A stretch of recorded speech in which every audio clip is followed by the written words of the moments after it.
देवघर बाजरिया से चूड़ी मंगाई लाली रे साड़ी के सेट लगवाई सखी कमा के काला का तहस बोलम लेना सखी कमा के काला का तहस मोर पियवा लेना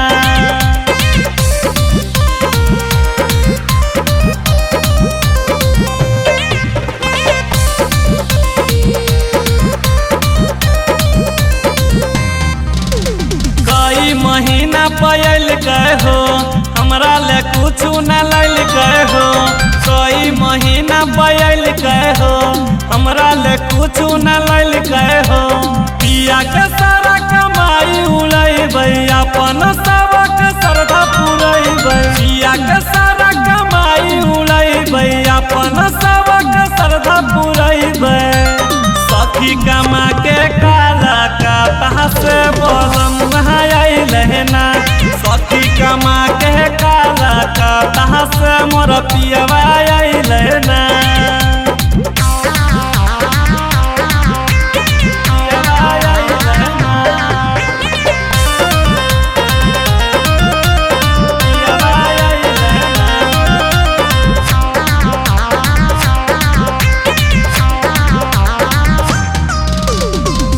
के नहातर सही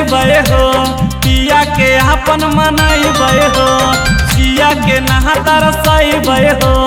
पिया के अपन मनैबै हो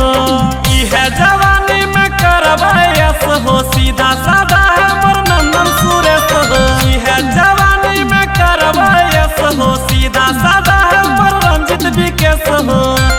सखी कमा के काला का तहस मोर पियवा लेना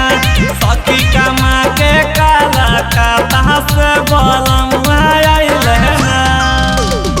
जा बजरिया से चूड़ी मंगाई लाली रे साड़ी के सेट लगवाई देवघर बजरिया से चूड़ी मंगाई लाली रे साड़ी के सेट लगवाई सखी कमा के काला का तहस बोलम लेना सखी कमा के काला का तहस मोर पियवा लेना।